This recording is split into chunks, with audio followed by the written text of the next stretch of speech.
நம்மை காப்பாற்ற தேவனாலே கூடும். அதனால இந்த மாதிரி பஞ்சங்கள், இந்த பாதிப்புகள் வரும்போது சோர்ந்து போயிடாதங்க, பயந்து போயிடாதங்க. கடைசி காலம் இப்படிதான் இருக்கும். இந்த சூழ்நிலையில நம்மை பாதுகாக்கவும் பராமரிக்கவும் நம்மை போஷித்து காப்பாற்றவும் இயேசு நம்ம கூட இருக்கிறார். அந்த விசுவாசத்தை விட்டு விடாதங்க. இப்பவே எங்க வாழ்க்கையில பஞ்சம் தாங்க. ஒரு பக்கம் பண கஷ்டம், கடன் பிரச்சனை, தேவைக்கு என்ன பண்றதுன்னு தெரியல. பஞ்சத்துல அடிப்பட்ட மாதிரி தான் இருக்கிறோம். எல்லாம் இருந்துமே ஒண்ணு இல்லாத மாதிரி இருக்குது அப்படின்றெல்லாம் கஷ்டப்பட்டு கொண்டு இருக்கிறீங்களா? ஆண்டவர் சொல்றார், என் மகனே மகளே, இந்த உன்னுடைய நெருக்கடியான பஞ்ச காலத்துல நான் உன்னை போஷிப்பேன், உன்னை உடுத்து வைப்பேன், உன் தேவைகளை சந்திப்பேன், உன்னை பராமரிப்பேன் ஆண்டவர் சொல்ற. அதனால கலங்காதங்க, பயப்படாதங்க, கர்த்தரை சார்ந்து கொள்ளுங்க.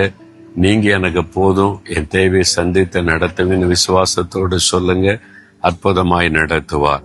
ஜெபிக்கலாமா? தகப்பனே, பஞ்ச காலத்திலும் எங்களை போஷித்து காப்பாற்றி வழி நடத்துகிற தேவனாய் இருக்கிறீர்.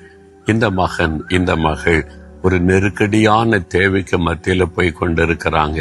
ஒரு பஞ்ச காலத்தை போல பாதிக்கப்பட்ட சூழ்நிலையில நீங்க வாக்கு கொடுத்தபடி இன்றைக்கு அவங்களுக்கு ஒரு அற்புதம் செய்யுங்க. அவங்களுடைய தேவைகளை எல்லாம் நீங்க சந்திங்க.